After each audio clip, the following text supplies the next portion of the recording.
بسم الله الرحمن الرحيم الحمد لله رب العالمين اللهم صل وسلم وبارك على نبينا محمد وعلى آله وصحبه أجمعين أما بعد فهذا اليوم هو 13 من شهر محرم لعام 1434 من هجرة النبي صلى الله عليه وسلم ندخل في الدرس 22 في كتاب شمائل النبي صلى الله عليه وسلم للإمام الترمذي رحمه الله تعالى. Nous sommes le 16 novembre 2013 et nous allons incha'Allah entrer dans le 22e cours de ce même livre, les qualités sublimes du prophète sallallahu alayhi wa sallam. Et nous sommes toujours dans le chapitre concernant la manière de plaisanter du prophète sallallahu alayhi wa sallam. Babu ma ja'a fi sifati mizahi rasulillah sallallahu alayhi wa sallam. La semaine dernière, nous nous sommes arrêtés sur le hadith dans lequel Anas ibn Malik radiyallahu anhu nous rapporte qu'un homme a demandé au prophète sallallahu alayhi wa sallam une monture qu'il pourrait embarquer ou sur laquelle il pourrait monter. Et alors le prophète sallallahu alayhi wa sallam lui a dit: je te donnerai l'enfant d'une chamelle, afin de faire penser à cet homme que ce qui va lui être donné, c'est le bébé de la chamelle. Et le bébé de la chamelle ne peut pas être monté. Et c'est ce que l'homme a compris. Et c'était une manière de plaisanter du prophète sallallahu alayhi wa sallam. Alors cet homme lui a dit: ô messager d'Allah, mais que vais-je faire avec le bébé de la chamelle? C'est-à-dire, il est trop petit, je ne peux pas monter dessus, il ne peut pas me transporter. Et là le prophète sallallahu alayhi wa sallam a dit: est-ce que les chamelles, c'est-à-dire, est-ce que les chamelles n'enfantent que des bébés? Ou est-ce que les chamelles n'enfantent? Qu'est-ce que les chamelles n'enfantent si ce n'est des bébés? C'est-à-dire que tout chameau à la base était bébé, donc il est enfant d'une chamelle. Donc le prophète alayhi salatu wassalam a plaisanté avec lui et sans mentir. Le chapitre d'aujourd'hui est rapporté toujours par Anas ibn Malik radiyallahu anhu أن رجلا من أهل البادية كان اسمه زاهرا وكان يهدي إلى النبي صلى الله عليه وسلم هدية من البادية فيجهزه النبي صلى الله عليه وسلم إذا أراد أن يخرج فقال النبي صلى الله عليه وسلم إن زاهرا باديتنا ونحن حاضروه وكان صلى الله عليه وسلم يحبه وكان رجلا دميما فأتاه النبي صلى الله عليه وسلم يوما وهو يبيع متاعه فاحتضنه من خلفه وهو لا يبصره فقال من هذا أرسلني فالتفت فعرف النبي صلى الله عليه وسلم فجعل لا يألو ما ألصق ظهره بصدر النبي صلى الله عليه وسلم حين عرفه فجعل النبي صلى الله عليه وسلم يقول من يشتري هذا العبد فقال يا رسول الله إذن والله تجدني كاسدا فقال النبي صلى الله عليه وسلم لكن عند الله لست بكاسد أو قال أنت عند الله غال. Donc ce hadith qui est rapporté par Anas ibn Malik radiyallahu anhu nous donne une manière de plaisanter du prophète sallallahu alayhi wa sallam. En effet, Anas nous dit qu'un jour un homme parmi les bédouins, ce qu'on appelle Ahlul Badiya, un homme parmi les bédouins, d'ailleurs le mot bédouin en fait il vient du mot arabe Badiya, un homme parmi les bédouins qui répondait au nom de Zahir, cet homme s'appelle Zahir, et qui offrait au prophète sallallahu alayhi wa sallam des cadeaux qu'il ramenait avec lui, c'est-à-dire à chaque fois que cet homme venait au prophète sallallahu alayhi wa sallam, il apportait avec lui un cadeau de Al-Badiya. Al-Badiya, c'est l'endroit où vivent les bédouins en dehors de la ville. Ça peut être le désert, par exemple. Et donc, cet homme venait, qui s'appelle Zahir, voir le prophète sallallahu alayhi wa sallam. Et quand il venait à lui, il apportait avec lui un présent, un cadeau, quelque chose que les gens de la ville n'avaient pas l'habitude peut-être d'avoir, lequel lui fournissait des provisions lorsqu'il s'en retournait vers les siens. Le prophète sallallahu alayhi wa sallam, lui de même, offrait à ce bédouin des cadeaux quand il rentrait chez lui. Wa alaykum salam. Cet homme venait d'un endroit en dehors de la ville avec des cadeaux, et le prophète alayhi salatu wa salam lui donnait aussi des cadeaux. Car dans un hadith, il nous dit Man sala'a ilaykum ma'rufan fakafi'uh. Celui qui vous fait un bien, rétribuez-le en conséquence. C'est-à-dire, donnez-lui une chose aussi. فَإِن لَمْ تَجِدُوا مَا تُكَافِئُونَهُ بِهِ. Si vous ne trouvez pas de quoi lui donner une rétribution, فَقُولُوا لَهُ جَزَاكَ اللَّهُ خَيْرًا. Dites-lui alors, puisse Allah te rétribuer en bien. Faites une invocation pour lui, jusqu'à ce que vous voyez que vous avez été reconnaissant envers lui. C'est le sens global du hadith. Donc, quand cet homme offrait des cadeaux au prophète sallallahu alayhi wa sallam, le prophète aussi lui en offrait alayhi salatu wa sallam. Et pour faire plaisir également à cet homme, il disait cette phrase Inna zahiran badiyatuna wa nahnu hadiruh.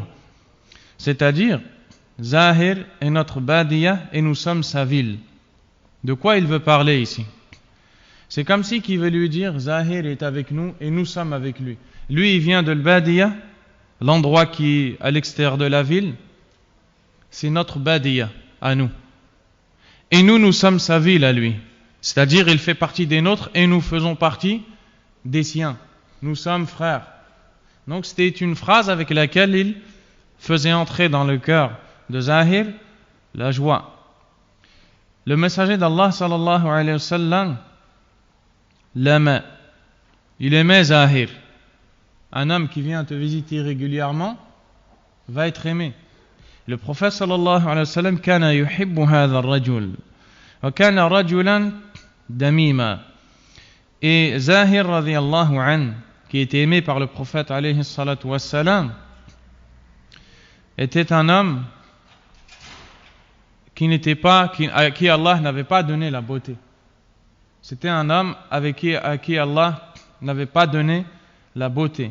Et je préfère dire ça que de dire le mot la, car on parle quand même des compagnons du prophète sallallahu alayhi wa sallam. Et même si Allah ne lui avait pas donné la beauté physique, il est clair et net qu'Allah tabaraka wa ta'ala lui a donné la beauté intérieure, qui est celle qui compte chez Allah subhanahu wa ta'ala. Et les compagnons du prophète radiyallahu anhum sont les gens au cœur les plus purs, au comportement les plus élevés. Donc cet homme n'a pas eu de la part d'Allah subhanahu wa ta'ala la beauté à laquelle aspire l'un d'entre nous. Il était modeste dans sa beauté radiyallahu anhu. C'est ce qu'on appelle damim en langue arabe. Et si on dit damim, c'est autre chose. Donc, damim, c'est l'homme qui n'a pas la beauté. Damim, c'est l'homme qui est mauvais dans ses comportements. C'est-à-dire que damim, c'est celui qui n'est pas beau dans son physique, et damim, c'est celui qui n'est pas beau dans son comportement. Ici, le mot qui nous est cité, c'est damim. C'est-à-dire il n'avait pas la beauté. فأتاه النبي صلى الله عليه وسلم يوما وهو يبيع متاعه. Le prophète sallallahu alayhi wa sallam est venu à lui un jour alors qu'il vendait sa marchandise. Il était peut-être au marché ou dans un endroit et il vendait une marchandise. Et le prophète sallallahu alayhi wa sallam vient par derrière. فاحتضنه أي ضمه إليه من خلفه وهو لا يبصره. Qu'est-ce qu'a fait le prophète sallallahu alayhi wa sallam? Il l'enlaça par derrière, c'est-à-dire il est venu par derrière et l'a pris dans ses bras. Il l'a pris dans ses bras, alayhi salatu wassalam, en passant ses mains sous ses aisselles et les mit sur ses yeux, si bien que l'homme ne pouvait le voir, dit. Le prophète alayhi salatu wassalam arrive et il voit son compagnon en train de vendre. Et là, il va faire quelque chose qui va faire rentrer la joie dans le cœur de cet homme. On vient de voir que cet homme, Allah Azza wa Jal, ne lui a pas donné la beauté qu'on espère avoir. Et donc, il est arrivé, il l'a pris par derrière, il l'a porté, il l'a serré contre lui. Et alors, le compagnon a dit, ce bédouin a dit, فَقَالَ مَنْ هَذَا أَرْسِلْنِي يعني أُتْرُكْنِي. Le compagnon a dit, qui est-ce? Lâche-moi. Il a dit, qui est-ce? Lâche-moi. Et vous pouvez vous imaginer, quelqu'un vient vous attraper par derrière, en général, c'est encombrant et ça gêne. Mais pour l'instant, il ne sait pas que celui qui l'a attrapé, c'est le prophète sallallahu alayhi wa sallam. Alors il lui dit, lâche-moi. فَالْتَفَتَ فَعَرَفَ النَّبِيَّ صلى الله عليه وسلم. Il s'est retourné et a reconnu le prophète alayhi salatu wa sallam. Qu'est-ce qu'il a fait maintenant? Au début, qu'est-ce qu'il a dit? Lâche-moi. Puis il s'est retourné, il a vu le prophète sallallahu alayhi wa sallam. Il fit en sorte de laisser son dos collé à sa poitrine, à la poitrine du prophète alayhi salatu wa sallam. Au début, il lui dit laisse-moi, lâche-moi. Mais quand il voit que c'est le prophète alayhi salatu wa sallam, il le tient pour que le prophète le tienne encore. Alayhi salatu wa sallam. Lequel se met à dire qui achète cet esclave? Donc le prophète il continue dans la plaisanterie et il dit aux gens qui veut acheter cet homme? Qui veut acheter cet esclave? Qui veut l'acheter? Alors il dit ô messager d'Allah, tu peux être sûr que je serai alors invendu, en utilisant le terme kasid. Le mot kasid, c'est le mot avec lequel on désigne la marchandise qui, par exemple, est périmée, ou qui est pourrie, ou qui est invendable, car elle est usée, etc. Il lui dit Idan wallahi tajiduni kasida. Il dit ô messager d'Allah. Donc il dit, il jure par Allah, il dit je jure par Allah que tu me trouveras invendu, invendable. Le prophète sallallahu alayhi wa sallam lui dit alors auprès d'Allah tu n'es point déprécié. Ou bien il lui dit tu es très cher auprès d'Allah subhanahu wa ta'ala. Donc de ce hadith on tire des enseignements parmi lesquels le prophète sallallahu alayhi wa sallam plaisantait avec les sahaba radiyallahu anhum, et il plaisantait même physiquement comme on vient de le voir, mais à condition de ne pas dépasser les limites. Et là cet homme-là sait qu'Allah ne lui a pas donné une grande beauté et il vient, le prophète vient derrière lui, le porte et dit qui veut acheter cet esclave? Et lui il se dit mais qui va m'acheter moi? À quoi, qu'est-ce que les gens vont faire avec moi? S'ils m'achètent, je serai inutile pour eux. Et le prophète alayhi salatu wa salam lui remonte le moral en lui disant chez Allah tu es aimé, chez Allah tu n'es pas inutile, chez Allah tu n'es pas invendu. Et ça, ou cette information est en conformité avec le hadith qui est rapporté par Muslim selon Abu Huraira, si mes souvenirs sont bons, ou autres. Le prophète alayhi salatu wa salam dit Inna Allah la yanzuru ila suwarikum wa la ila ajsadikum. Allah ne regarde pas votre apparence ni votre corps. Walakin innama yanzuru ila qulubikum wa a'malikum. Mais il ne regarde que vos cœurs et vos actes. Donc Allah subhanahu wa ta'ala ne regarde pas le gabarit de l'un d'entre nous ou son corps ou bien l'argent qu'il possède ou toutes ces choses apparentes. Par contre, ce qu'il regarde et ce avec quoi il distingue un de ses serviteurs d'un autre, c'est deux choses.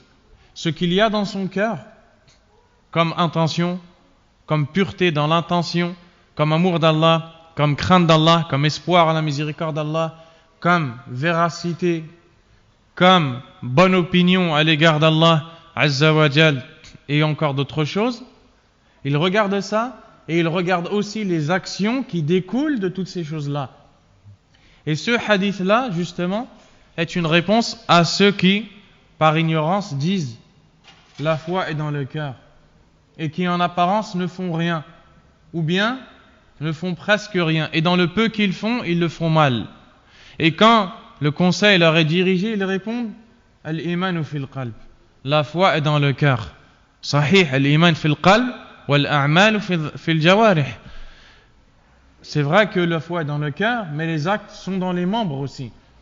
Et le prophète sallallahu alayhi wa sallam a dit inna fil jasadi mudghah idha salahat salaha al jasadu kulluh wa idha fasadat fasada al jasadu kulluh ala wa hiya al qalb. Il y a dans le corps un morceau de chair. Si il est mauvais, tout le corps le sera aussi. Et si il est bon, tout le corps le sera aussi.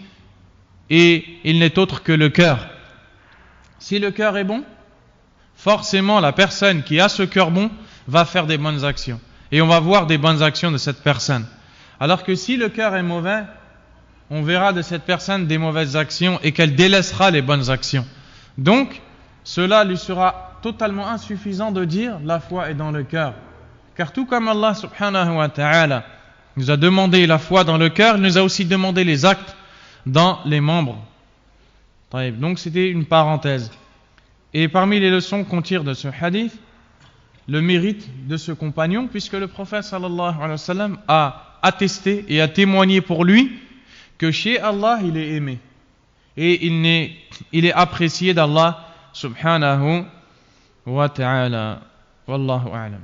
Le hadith suivant, عن الحسن قال أتت عجوز إلى النبي صلى الله عليه وسلم فقالت يا رسول الله أدعو الله أن يدخلني الجنة فقال يا أم فلان إن الجنة لا تدخلها عجوز قال فولت تبكي فقال أخبروها أنها لا تدخلها وهي عجوز إن الله تعالى يقول إنا أنشأناهن إنشاء فجعلناهن أبكارا عربا أترابا. Et c'est donc le dernier hadith de ce chapitre qui est rapporté par Al-Hassan. Al-Hassan n'est pas Al-Hassan ibn Ali comme on pourrait le croire, un compagnon du prophète radiyallahu anhu. Mais en fait c'est Al-Hassan al-Basri rahimahullah, un tabi'i qui a vécu avec des compagnons mais qui n'a pas vu le prophète sallallahu alayhi wa sallam. Et à cause de ça, certains savants ont jugé faible ce hadith. Mais l'imam al-Albani rahimahullah ta'ala l'a jugé bon et correct, car il y a on va dire des autres versions qui viennent témoigner de l'authenticité de ce hadith.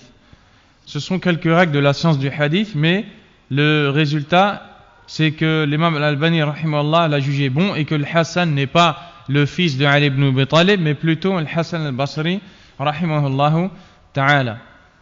Il nous rapporte que une vieille femme, donc on l'appelle Ajouz dans la langue arabe, min al-ajz wa huwa adam al-qudra bisabab kibar as-sin, et ce terme vient de al-ajz qui est l'incapacité, et ça peut être à cause de l'âge. C'est pourquoi ici on va la traduire par une vieille femme. Une vieille femme vint trouver le prophète sallallahu alayhi wa sallam et lui demanda: Messager d'Allah, prie Allah qu'il me fasse entrer au paradis. Et qu'est-ce qu'on voit ici? Déjà on tire une leçon ici. Quel doit être le souhait du croyant? Le croyant, quand il va voir quelqu'un pour lui dire Ud'u Allah ali, invoque Allah pour moi, yas'aluhu wa yuqaddimu fi ad-du'a aham shay. Il avance dans son invocation la chose la plus importante, wa huwa dukhulul jannah wa mardatullah, qui est d'entrer au paradis et d'avoir la satisfaction d'Allah, particulièrement lorsqu'il atteint l'âge avancé, khasatan idha kana kabir as-sin. Comme tu le vois ici, Ajouz, une vieille femme est venue voir le prophète sallallahu alayhi wa sallam et lui dit: Ô messager d'Allah, invoque Allah qu'il me fasse entrer au paradis. Le prophète alayhi salatu wa sallam a voulu plaisanter avec cette femme et lui a dit: Ô toi la mère d'un tel, la femme vieille n'entrera pas au paradis. Il n'a pas menti. Pourquoi? On va le voir après. Donc cette femme qui entend cette information a peur. Qu'est-ce qu'elle fait? Elle s'en revint alors en pleurant. Et lui dit à ceux qui étaient présents, cette femme a fait demi-tour, elle est partie en pleurant. Elle s'est dit: Ana ajouz, kabiratu sin, wa kibaru sin la yadkhuluna al-jannah, idhan ana la adkhulu al-jannah. Elle a dit les vieux n'entreront pas au paradis, moi je suis vieille donc je n'entrerai pas au paradis. Elle est partie en pleurant, car c'est le souhait du croyant d'entrer au paradis. Le prophète sallallahu alayhi wa sallam a dit aux gens qui étaient avec lui, apprenez-lui qu'elle n'y entrera pas en y étant vieille.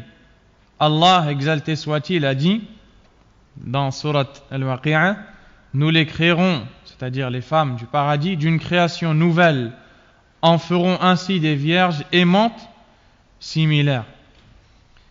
Donc, le prophète alayhi salatu wa salam a dit, a cité la raison pour laquelle il a dit à cette femme, les vieilles n'entreront pas au paradis. Car au paradis, le prophète alayhi salatu wa salam nous dit dans un hadith que les habitants du paradis auront l'âge de Isa alayhi salam, c'est-à-dire 33 ans. Et aussi, ils mesureront 30 mètres. Et ils n'auront, pour les hommes, n'auront pas de barbe et ils n'auront pas de poils. Donc, en fait, cette femme, incha'Allah, si elle meurt dans la piété, elle entre au paradis. Et le prophète sallallahu alayhi wa sallam n'a voulu que plaisanter avec elle. Donc dans ce hadith, on tire une leçon. La manière de plaisanter. C'est-à-dire que tu peux dire des paroles qui vont laisser ton auditeur croire quelque chose, à condition que tu ne mentes pas, et ensuite tu lui expliques que tu ne voulais pas, par ta parole, dire ce que cette personne a cru. Wallahu azza wa jalla alam. Et c'est donc le dernier hadith avec lequel l'imam Tirmidhi rahimahullah a terminé le chapitre concernant la plaisanterie du prophète sallallahu alayhi wa sallam. Et donc nous passons au chapitre suivant. Babu ma ja'a fi sifati kalami rasulillah sallallahu alayhi wa sallam fi shi'r. Chapitre concernant les propos du prophète sallallahu alayhi wa sallam concernant la poésie. Donc, l'auteur, rahimahullah, a cité ce chapitre pour nous montrer quelle était la position du prophète sallallahu alayhi wa sallam par rapport à la poésie. Est-ce que le prophète sallallahu alayhi wa sallam écoutait la poésie? Est-ce que lui-même, sallallahu alayhi wa sallam, récitait des vers de poésie? Voici pourquoi l'imam Tirmidhi, rahimahullah, a cité ce chapitre. Et sachez que le jugement de la poésie, vous savez que la langue arabe est une langue riche, l'uratun ghaniyya, avec laquelle les Arabes de l'époque anté-islamique ont cité énormément de poésie et ont écrit énormément de poésie. C'est même la langue la plus riche, sans le moindre doute. C'est pourquoi Allah l'a choisi pour révéler le Coran en cette langue. Quant au jugement de la poésie, l'imam al-Bukhari rahimahullah rapporte dans son livre Al-Adab al-Mufrad, donc ce n'est pas dans le recueil authentique, mais dans l'autre livre Al-Adab al-Mufrad, selon Abdullah ibn Amr ibn al-As radiyallahu anhuma, أن النبي صلى الله عليه وسلم قال الشعر بمنزلة الكلام حسنه كحسن الكلام وقبيحه كقبيح الكلام. C'est-à-dire, la poésie est à l'image de la parole. La bonne parole ou la bonne poésie est comme la bonne parole. Et la mauvaise poésie est comme la mauvaise parole. Donc voici le jugement de la poésie qui est donné par le prophète lui-même, sallallahu alayhi wa sallam. Dans la poésie, il y a des paroles qui sont bonnes, dans lesquelles on défend le prophète sallallahu alayhi wa sallam, on fait les éloges d'Allah tabaraka wa ta'ala, on vante les mérites des compagnons radiyallahu anhum, on montre les caractères sublimes de l'islam, on montre l'importance de suivre la sunna du prophète sallallahu alayhi wa sallam, et toute autre parole qui sont tout simplement licites. Et dans la poésie, nous trouvons d'autres paroles qui sont illicites. Des paroles qui encouragent les gens à commettre ash-shirku billah, l'association, al-bid'a, les innovations. Des paroles qui encouragent les gens, qui poussent les gens à commettre la fornication. Des paroles qui décrivent l'homme ou la femme dans sa nudité, et d'autres choses encore qui sont mauvaises. Si la poésie est utilisée dans le bien, elle est bonne, et si elle est utilisée dans le mal, elle est mauvaise.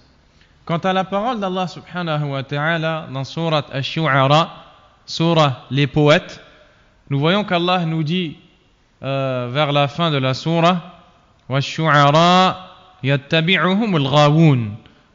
Et les poètes, ce sont les égarés qui les suivent. De qui est-ce qu'on parle ici? Hal al-maqsoud jami' ash-shu'ara? Est-ce que Allah Azza wa Jal ici nous parle de tous les poètes? Al-jawab la. La réponse est non. Wa innama al-maqsoud bi-shu'ara alladhina yunshiduna abyatan shi'riyatan muharrama yahuthuna 'ala ash-shirk aw 'ala al-bid'a aw 'ala al-ma'siyah. Ce qui est voulu par les poètes qui sont suivis par les égarés ici, ce sont les poètes qui ont des vers poétiques encourageant au mal. En premier lieu, l'association d'Allah subhanahu wa ta'ala, puis l'innovation, ainsi que tout ce qu'Allah Azza wa Jal a interdit. C'est pourquoi si vous suivez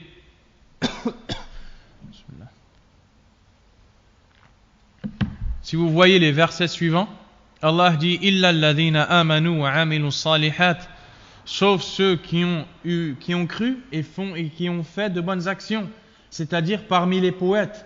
Et ce que je vous dis ici, c'est ce qu'a cité l'imam As-Sa'di rahimahullah dans le tafsir de Surat Ash-Shu'ara. Il dit, de manière brève et résumée, qu'Allah a blâmé les poètes qui encouragent avec leur poésie au mal, parmi les gens de Quraysh et tous ceux qui les suivent. Et il a accepté de ce blâme les poètes qui, avec leur poésie, défendent Allah et son prophète, sallallahu alayhi wa sallam. L'imam al-Bukhari, rahimahullah, a cité un hadith dans lequel le prophète, sallallahu alayhi wa sallam, a dit « Inna min ash-shi'ri la hikmah », c'est-à-dire, il y a parmi la poésie de la sagesse. Et il a utilisé cette lettre en arabe min. Et cette lettre-là est utilisée pour ce qu'on appelle en arabe at-tab'id. Ay ba'd ash-shi'r fihi hikmah wa ba'd fihi shurur. C'est-à-dire, il y a dans une partie de la poésie un bien, une sagesse. C'est-à-dire que toute poésie n'est pas forcément bonne, mais seulement la poésie dans laquelle on retrouve des sagesses ou des bonnes paroles est bonne et licite et aimée. Et peut être donc écoutée et même récitée. Taïeb. Le prophète sallallahu alayhi wa sallam lui-même, comme nous allons le voir, écoutait la poésie. Mais il n'était pas poète. Ma kana alayhi salatu wa salam sha'ira. Limadha? Pourquoi? Je vous pose la question. Pourquoi le prophète n'était pas poète? Alayhi salatu wa salam. Alors que c'est le messager d'Allah, c'est lui qui comprend la langue arabe mieux que tout le monde, sans le moindre doute. Et pourtant, il n'est pas poète. Pourquoi? La réponse. Non.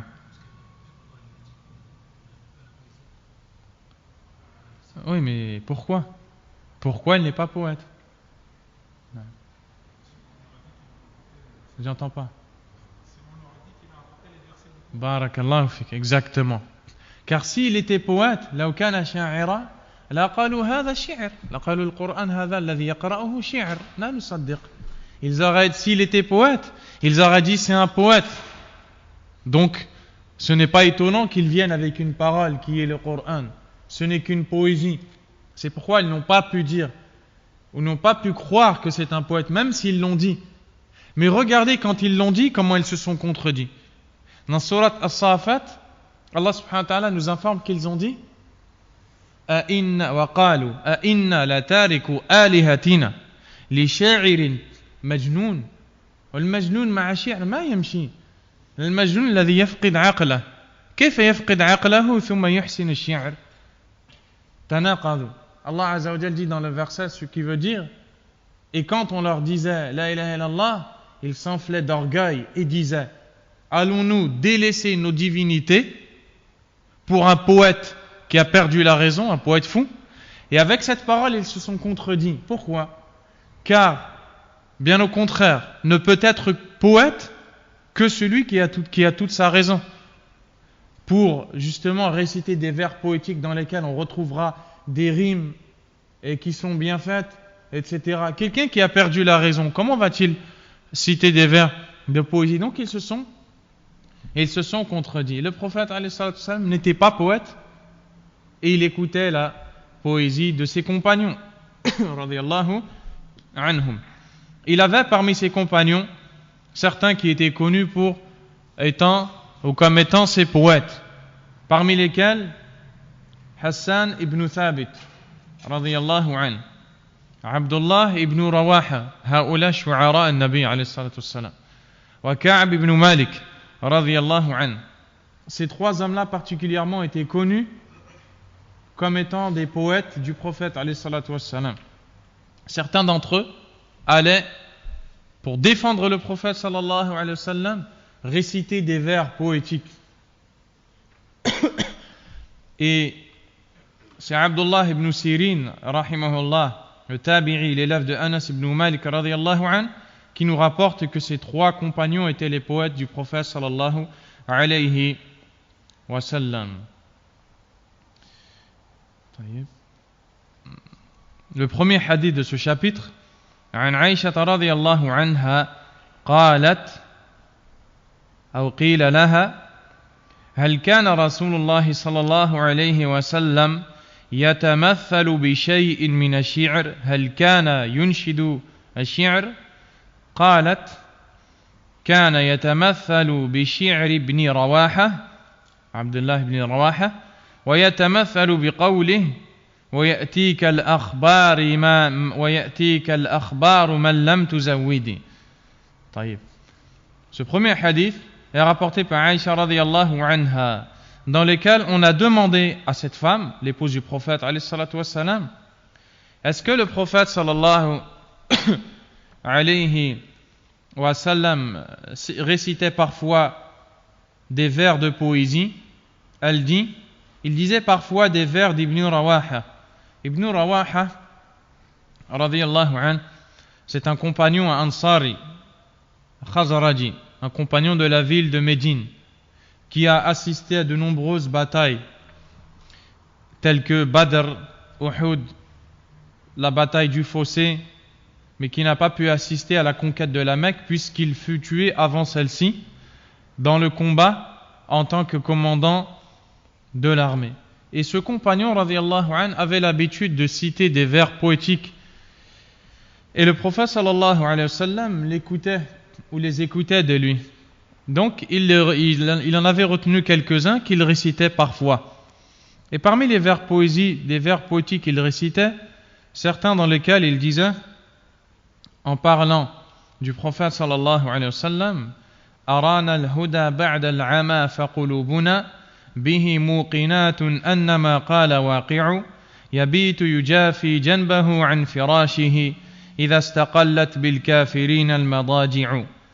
Ce qui veut dire, et je n'ai pas l'habitude de traduire les vers poétiques, mais de manière globale, il dit que le prophète sallallahu alayhi wa sallam nous a montré la guidée après avoir été aveugles. Nos cœurs sont devenus certains que tout ce qu'il dit est réel. Il passait ses nuits à arracher son flanc de son lit, c'est-à-dire il se levait, il se détachait de son lit pour prier Allah, dans une époque ou dans un temps où les lits étaient lourds pour les kuffars. À l'heure où les kuffars appréciaient le plus le sommeil, lui, sallallahu alayhi wa sallam, se décollait de son lit. Donc il avait plusieurs vers poétiques qu'il citait, sallallahu alayhi wa sallam. Aussi, il citait d'autres vers, parmi lesquels celui que Aïcha radiyallahu anha nous rapporte, et qui en fait n'est pas un vers du prophète lui-même, alayhi salatu wassalam, mais c'est un vers d'un homme qui s'appelle Tarafa ibn al-Abd, qui était connu pour sa poésie et qui la maîtrisait. Et lorsque le prophète sallallahu alayhi wa sallam, pendant les périodes de guerre ou autres, envoyait certains de ses compagnons à la recherche d'informations concernant les ennemis, yursil ba'd an-nas hatta ya'tu lahu bi akhbar al-adu. Donc il attendait, kana yasbir wa yantazir hatta yarji' as-sahabi bil akhbar. Il attendait que le compagnon qui avait été envoyé revienne avec les informations. Et l'imam Ahmed rahimahullah rapporte, selon Aïcha radiyallahu anha, qui nous dit: كان رسول الله صلى الله عليه وسلم إذا استراث الخبر إذا استبطأ الخبر ينتظر وينتظر ويجد الخبر لا يأتي تمثل فيه ببيت طرفه. Quand le prophète sallallahu alayhi wa sallam attendait les informations et que l'arrivée de celles-ci paraissait longue, il se mettait à réciter les vers poétiques de Tarafa ibn al-Abd dans lesquels il dit: Satubdi lakal ayyamu ma kunta jahila wa ya'tika bil akhbari man lam tuzawwidi. Ce qui veut dire, les jours te montreront ce que tu ignorais. C'est-à-dire, donc le prophète alayhi salatu wassalam envoie un compagnon et le temps semble long et il ne revient pas. Alors le prophète alayhi salatu wassalam dit: Satubdi lakal ayyamu ma kunta jahila. Murur al-ayyam يتبين لك من خلالها الأمر الذي كنت لا تعرفه مع مرور الوقت تعرف الحق. Il dit que les jours qui passent vont montrer la vérité que tu ignorais. Et ça, c'est une sagesse à retenir même dans les époques de troubles, de discorde, de division, de tout ce qui est mauvais. Quand les jours passent, la vérité s'éclaircit. Le prophète sallallahu alayhi wa sallam attend les informations concernant l'ennemi et elles mettent du temps à arriver. Alors il dit: les jours qui passent te montreront ce que tu ignorais. وَيَأْتِيكَ بِالْأَخْبَارِ مَنْ لَمْ تُزَوِّدِ الَّذِي لَمْ تُعْطِهِ زَادًا وَلَمْ تَقُلْ لَهُ خُذْ الْأَخْبَارِ وَارْجِعْ هُوَ الَّذِي سَيَأْتِيكَ بِالْأَخْبَارِ. Il dit: et même celui que tu n'as point pourvu de provision t'apportera des nouvelles. C'est-à-dire qu'à la base, tu avais envoyé quelqu'un pour te ramener ou te rapporter les informations. Et ce quelqu'un a mis du temps à venir. Alors le prophète dit: même celui que tu n'as point pourvu de provision, tu ne lui as pas donné des provisions pour se rendre chez l'ennemi et revenir. C'est lui qui viendra avec les informations. Les informations, quoi qu'il en soit, elles viendront. Vous avez compris?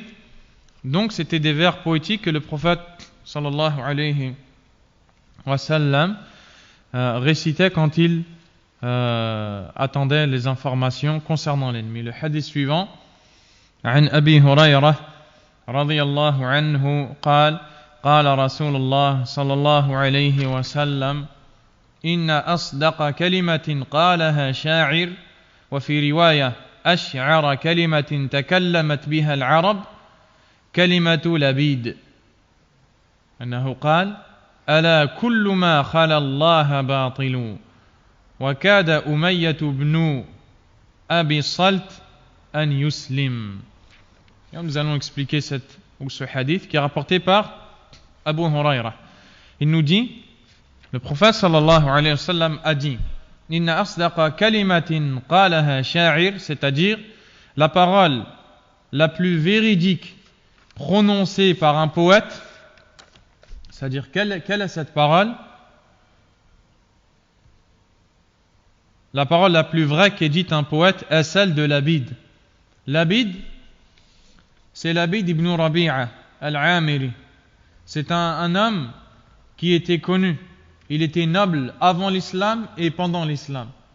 Et il a accepté le prêche du prophète sallallahu alayhi wa sallam. Il s'est donc converti à l'islam. Et cet homme faisait partie des gens les plus éloquents parmi les poètes et parmi les Arabes. Et quand il s'est converti à l'islam, il a abandonné totalement la poésie et a dit yakfini al-Qur'an. Il a dit le Coran m'est suffisant. Il était connu pour la poésie, mais quand il est entré dans l'islam, il a dit le Coran me suffit. Il a abandonné la poésie. Cet homme-là avait cité une parole et le prophète sallallahu alayhi wa sallam, donc c'est un vers poétique, a dit que c'est la parole la plus véridique qu'ait dite un poète. Quelle est-elle? Il dit: tout, si ce n'est Allah, est vain.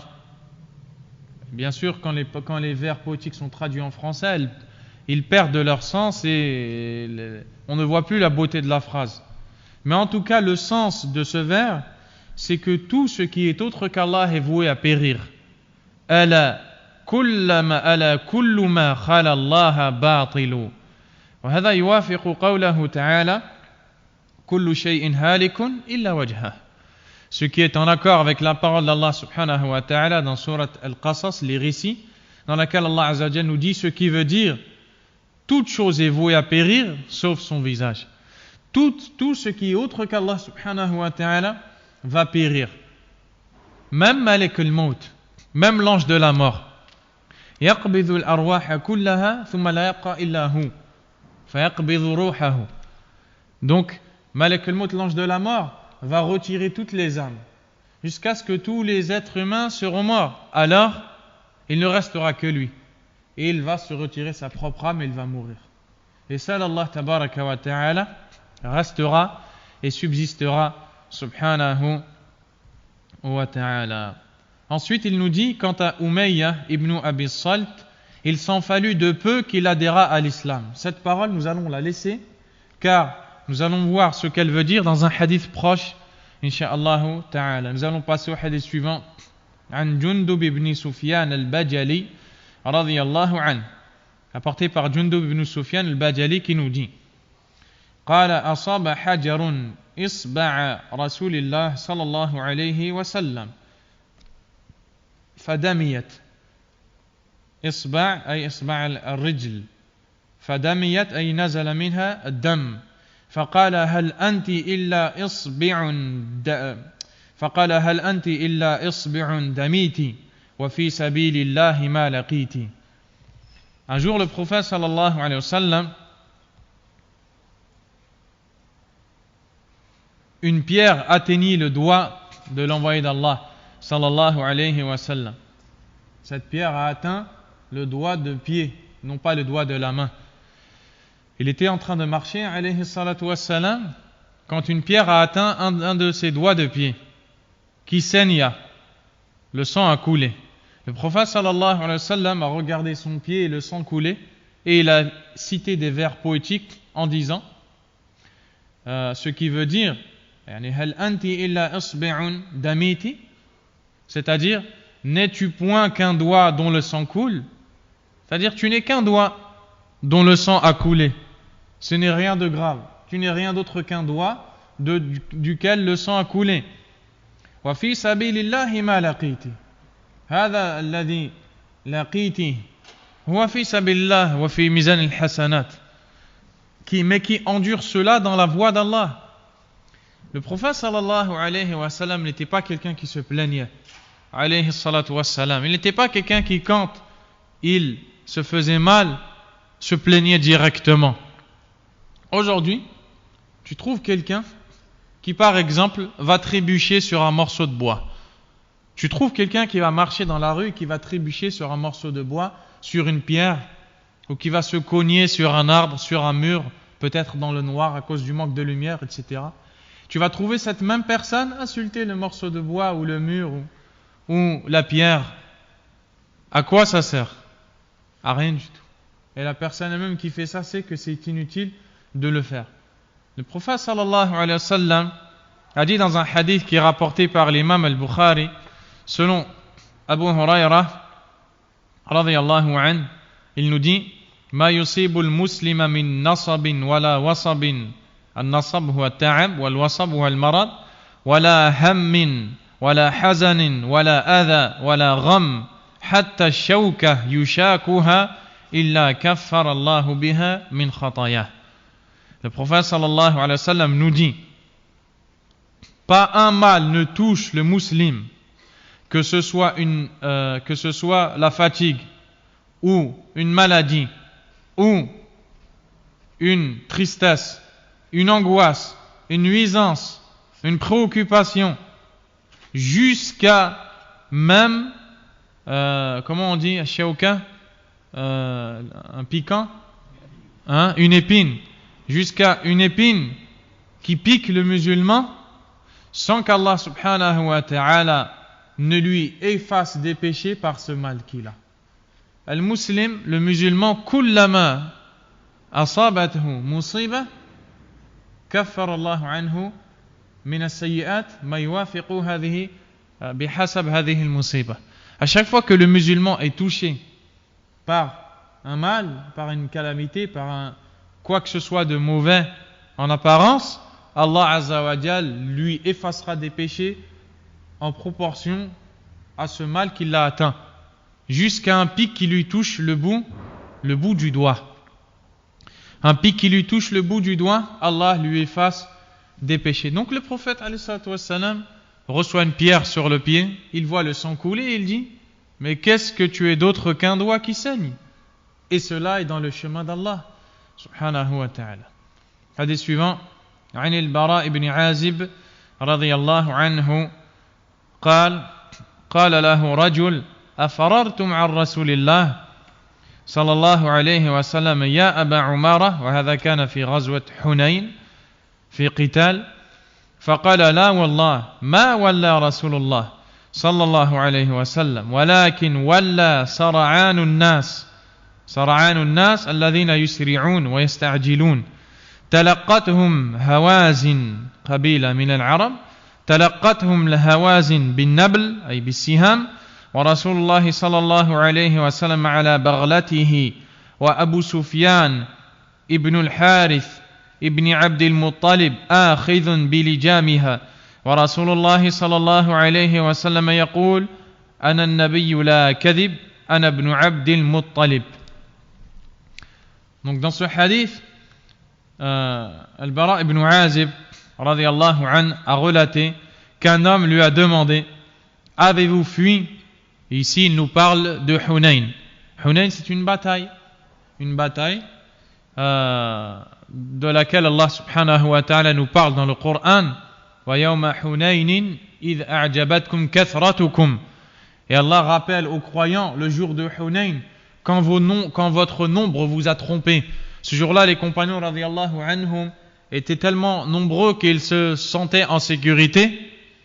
Alors, ils ont été éprouvés dans cette bataille-là, et certains d'entre eux ont pris la fuite. Alors, un homme a dit à Al-Bara ibn Azib: avez-vous fui, laissant le messager d'Allah sallallahu alayhi wa sallam, ô Abu Umara? Abu Umara, c'est la kunya, le surnom de Al-Bara ibn Azib. Qu'est-ce qu'il répondit? Non, répondit-il, par Allah, le prophète sallallahu alayhi wa sallam ne s'est point retiré. Ce sont les impatients qui ont fui, et que les Hawazan, c'est le nom d'une tribu. Hawazan, ce sont des gens parmi les tribus des Arabes qui étaient connus pour la précision quand ils lançaient les flèches.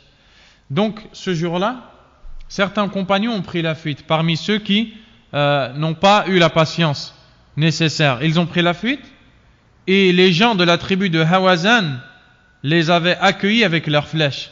Ils leur lançaient des flèches. Le messager d'Allah sallallahu alayhi wa sallam était sur sa mule. Ce jour-là, il était sur sa mule. Cheikh Abdul Razzaq hafidhahullah dit: pourtant la mule n'est pas la meilleure monture, surtout en période de guerre. Al-Baghla laysat ahsan al-markab, n'est pas la meilleure monture. Khasatan fil harb, al-insan yahtaj ila faras. Surtout dans la guerre, l'homme a besoin d'un cheval qui court vite. Mais pourtant le prophète alayhi salatu wassalam ce jour-là était sur sa mule. Cheikh Abdul Razzaq dit: هذا يدل على توكل النبي صلى الله عليه وسلم على الله.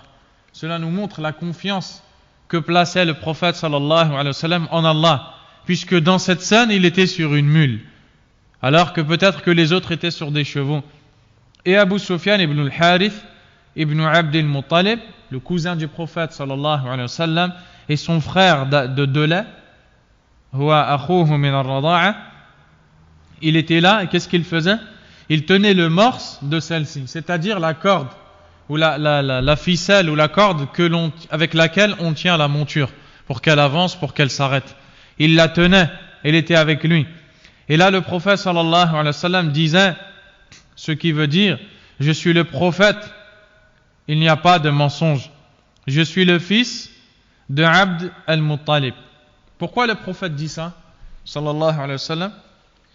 huwa bayna al-adu, min bayni al-adu, il est devant les ennemis et il dit ana an-nabiyyu la kadhib. Je suis le prophète, il n'y a pas de mensonge.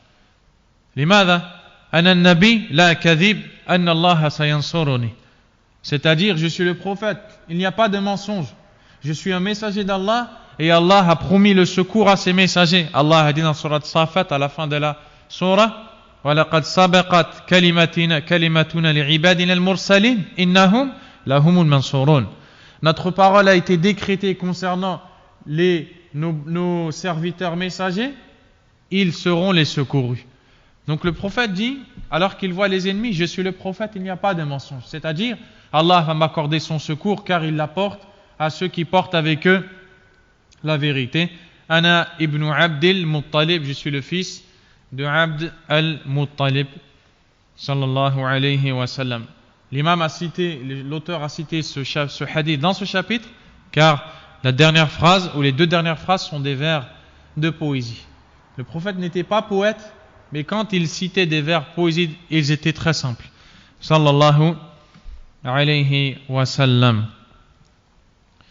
عن أنس بن مالك رضي الله عنه أن النبي صلى الله عليه وسلم دخل مكة في عمرة القضاء وابن رواحة يمشي بين يديه ويقول خلوا بني الكفار عن سبيله اليوم نضربكم على تنزيله ضربا يزيل الهام عن مقيله ويذهل الخليل عن خليله.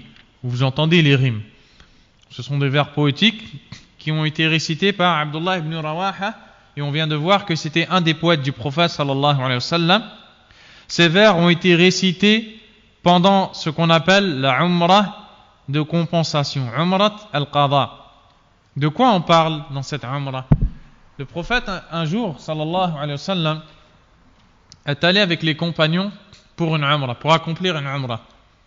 Et Quraysh, ce peuple a barré la route au prophète alayhi salatu wassalam et a interdit au prophète alayhi salatu wassalam et aux compagnons d'accomplir la Umrah. Alors qu'est-ce qu'il s'est passé?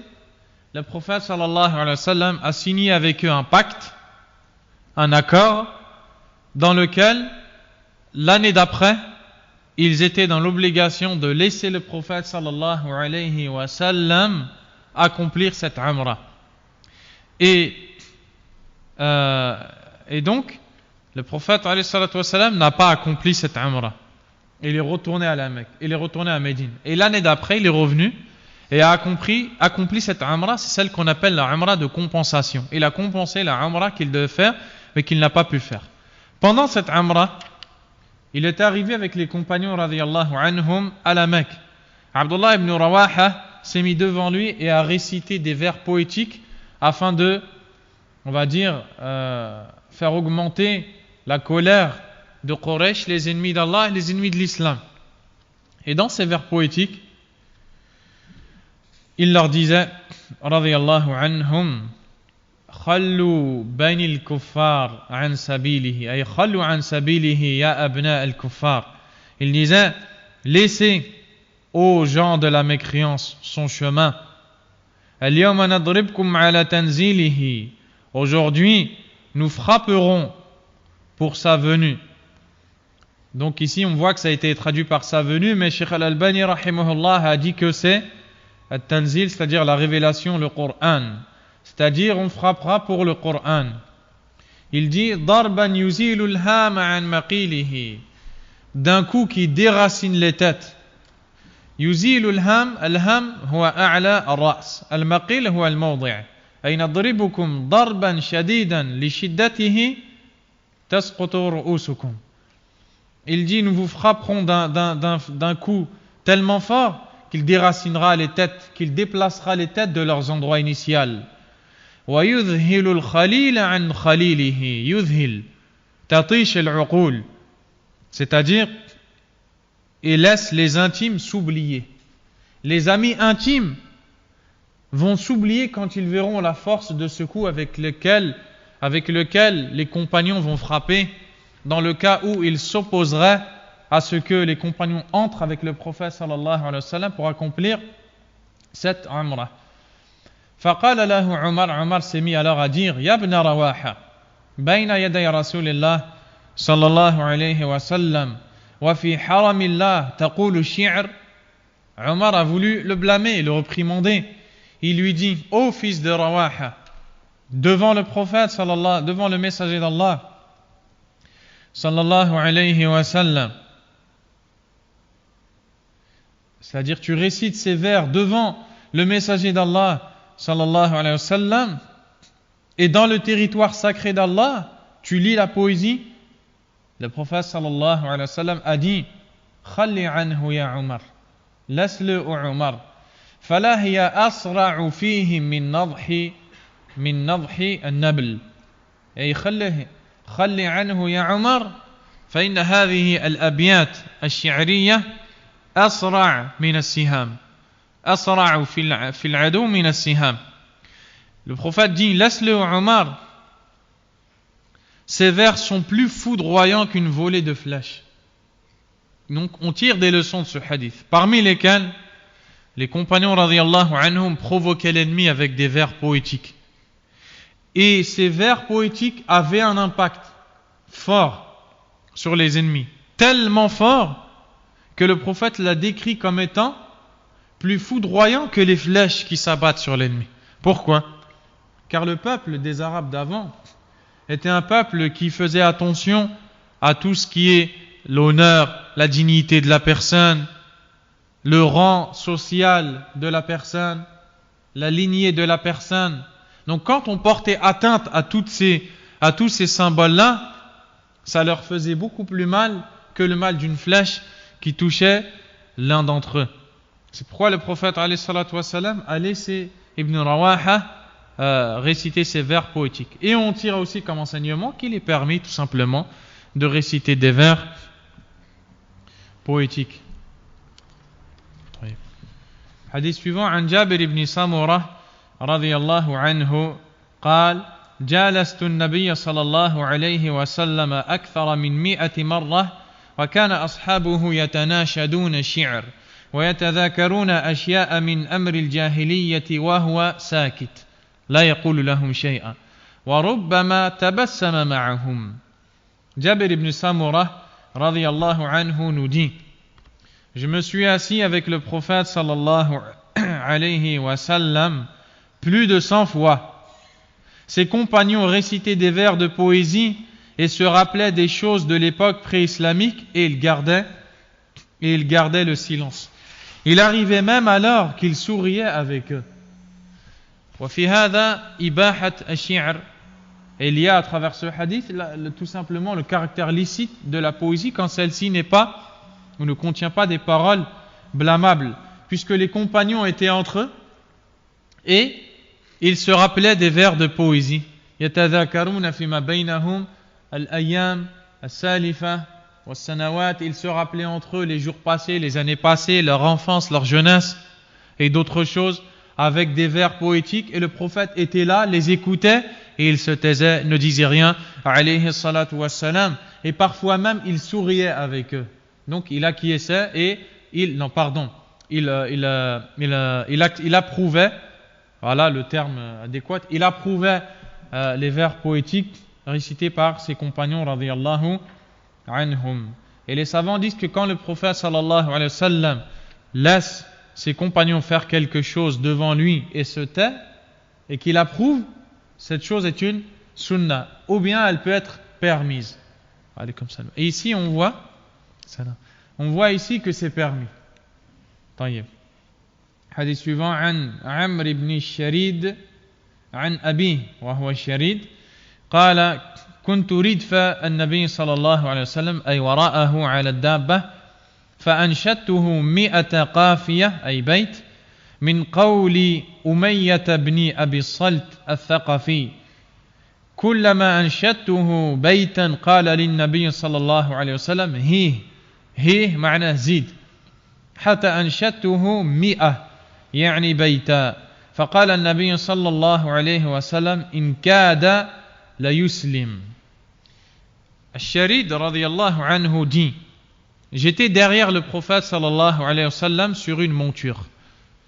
Ridf ou radif, ça veut dire derrière, sur la monture. Et le prophète sallallahu alayhi wa sallam faisait monter ses compagnons radiyallahu anhum derrière lui. Et certains savants ont même écrit des livres ou un livre sur les compagnons qui sont montés derrière le prophète sallallahu alayhi wa sallam dans les montures. Parmi lesquels celui-ci, Ash-Sharid.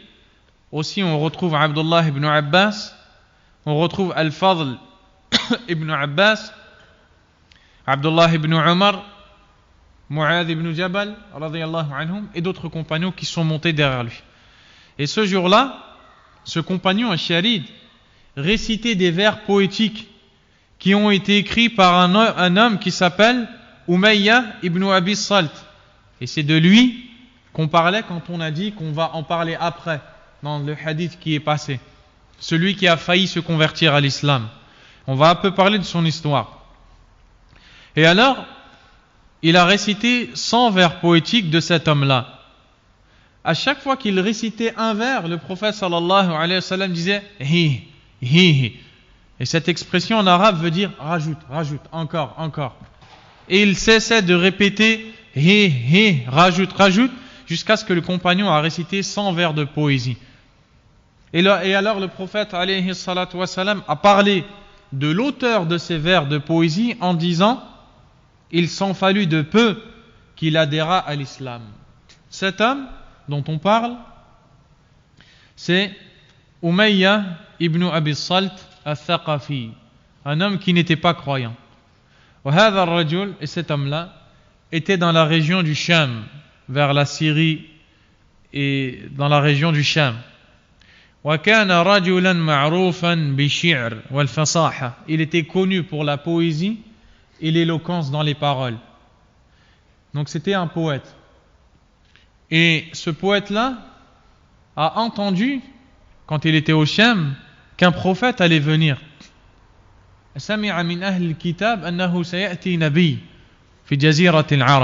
Il a entendu des gens du livre qu'un prophète allait venir. Alors, quand il a entendu que cet homme est arrivé, certains disent dans sa biographie Asabahu al-hasad, annahu kana yatamanna an yakuna huwa an-nabi. Il a été touché par la jalousie car il aurait bien aimé que ce soit lui le prophète. Alors il est parti à Mecca où il a rencontré le prophète sallallahu alayhi wa sallam avant al-hijra, avant l'émigration. فدخل مكة والتقى بالنبي صلى الله عليه وسلم. Il a rencontré le prophète et lui a dit je te donne rendez-vous demain et si tu veux qu'on se rencontre seul à seul, on peut le faire. Si tu veux que je ramène une équipe avec moi et toi aussi, alors on pourra aussi le faire. Le lendemain, ils se sont rencontrés. Le prophète est venu avec un groupe de compagnons et Umayya ibn Abi Salt est venu avec un groupe de ses amis. Umayya ibn Abi Salt anshada abiyatan shi'riyya, s'est mis à réciter des vers de poésie d'un niveau élevé. Le prophète sallallahu alayhi wa sallam l'a laissé. Quand il a fini, il a dit au prophète alayhi salatu wa sallam à ton tour. Le prophète sallallahu alayhi wa sallam a dit Bismillahir Rahmanir Rahim, Yasin wal Qur'an al-Hakim, innaka minal mursalin ala siratin mustaqim. Il a commencé à réciter surat Yasin kamila. Il a récité la surah entière. فالشاعر وقف أمام النبي صلى الله عليه وسلم يسمع كلام الله وقوة كلام الله عز وجل. Le poète qui est là devant écoute les paroles d'Allah subhanahu wa ta'ala et il est épaté par l'éloquence de ces paroles qu'il n'a pas l'habitude d'entendre alors que c'est un des plus grands poètes. Qu'est-ce qu'il fait? فيولي مدبرا, il s'en va, il retourne d'où il vient et en route il dit Wallahi inna hadha al-kalam kalam haqq. Il dit par Allah, cette parole que je viens d'entendre est la vérité. Mais walakin ma aslam, il n'est pas encore entré dans l'islam. Ensuite, qu'est-ce qui s'est passé? Après réflexion, hamma bid-dukhul fi l'islam. Il a eu l'envie, il a l'intention de rentrer dans l'islam. Fa wa an-nabi alayhi salatu wa salam hajara ila al-Madina. Et le prophète avait immigré vers la ville de Médine. Alors il a pris la direction de Médine. Mais en direction de Médine, quand il marchait, il était arrivé pendant la période où il y avait la bataille de Badr, où le prophète sallallahu alayhi wa sallam, à la base a voulu attaquer les Quraysh qui étaient passés près de Médine pour leur prendre leur convoi et leurs provisions. Et la bataille de Badr n'était pas une bataille organisée. Le prophète a envoyé des compagnons et est venu avec eux juste pour prendre ce que Quraysh avait. Mais les musulmans se sont retrouvés nez à nez avec les kuffars, et là la bataille de Badr a eu lieu et les compagnons ont battu les kuffars, walillahi alhamd. Et quand il est arrivé pendant cette période en direction de Médine, cet homme qui voulait rentrer dans l'islam, il a croisé des gens qui lui ont monté la tête, si on peut dire ça comme ça, contre le prophète sallallahu alayhi wa sallam et les compagnons. Et ils lui ont dit Fihim fulan wa fulan wa fulan wa fulan. Il y a avec eux un tel et un tel. Et alors, il s'est mis à réciter des vers poétiques insultant le prophète sallallahu alayhi wa sallam et les compagnons. Hajjan Nabiy sallallahu alayhi wa sallam wa lam yuslim. Il ne s'est pas converti. Et le prophète sallallahu alayhi wa sallam, qui était avec son compagnon Sharid derrière lui sur la monture, Sharid récitait des vers de poésie de cet homme-là qui avait failli se convertir. Et le prophète alayhi salatu wa sallam lui disait rajoute, encore, pourquoi? Car cet homme-là qui a failli se convertir récitait des vers de poésie tels que si l'un d'entre nous les entend, il serait prêt à jurer que ce n'est qu'un croyant qui récite ces vers de poésie. Il vantait les noms et les attributs d'Allah subhanahu wa ta'ala, il vantait l'unicité d'Allah tabaraka wa ta'ala, qu'Allah est au-dessus de ses créatures et qu'Allah voit tout et entend tout. Et donc, il n'avait pas de mal à écouter ces vers de poésie, même si celui qui les récitait ou qui les a écrits n'était pas un croyant, à partir du moment où on retrouvait la croyance authentique. Et alors le prophète s'est rappelé de cet homme-là et a dit, il a failli se convertir. Yani, subhanallah, cet homme a failli se convertir. Mais on retient de ça que les cœurs sont entre des doigts d'Allah. Il guide qui il veut et il égare qui il veut. Il fait ce qu'il veut. Subhanahu wa ta'ala. Le dernier hadith avec lequel on va s'arrêter. عن عائشة رضي الله عنها قالت كان رسول الله صلى الله عليه وسلم يضع لحسان بن ثابت منبرا في المسجد يقوم عليه قائما يفاخر عن رسول الله صلى الله عليه وسلم أو قال ينافح عن رسول الله صلى الله عليه وسلم ويقول إن الله تعالى يؤيد حسان بروح القدس وهو جبريل ما ينافح أو يفاخر عن رسول الله صلى الله عليه وسلم. Aïcha radiyallahu anha nous dit, le messager d'Allah sallallahu alayhi wa sallam mettait dans la mosquée une chaire. Une chaire, c'est le minbar sur lequel on prononce le discours pour être élevé, pour que les gens puissent nous voir. Mettait dans la mosquée une chaire pour Hassan ibn Thabit, le poète du prophète alayhi salatu wassalam. Il lui mettait une chaire et parfois le laissait monter sur cette chaire justement pour qu'il récite des vers poétiques pour défendre l'islam, pour défendre la sunna. Et alors, sur laquelle ce dernier se tenait debout et faisait les éloges de l'envoyé d'Allah sallallahu alayhi wa sallam, ou lui apportait son soutien. Et le prophète sallallahu alayhi wa sallam disait, Allah exalté soit-il, assiste Hassan par l'Esprit Saint, c'est-à-dire par Jibril. Il renforce Hassan par Jibril lorsqu'il apporte ainsi son soutien ou qu'il fait son éloge pour le messager d'Allah sallallahu alayhi wa sallam. C'est-à-dire que quand le compagnon défend par la poésie, le prophète sallallahu alayhi wa sallam défend son honneur ou vante ses mérites, Allah envoie Jibril pour soutenir le compagnon qui a voulu soutenir le prophète Muhammad sallallahu alayhi wa sallam. Et avec ce dernier hadith, nous avons conclu ou terminé ce chapitre concernant la poésie et nous arrêtons ici et reprendrons la semaine prochaine incha'Allah. Wallahu a'lam wa sallallahu wa sallam wa baraka ala nabiyyina Muhammad wa ala alihi wa ashabihi ajma'in. Subhanakallahumma wa bihamdik ashhadu an la ilaha illa ant astaghfiruka wa atubu ilayk.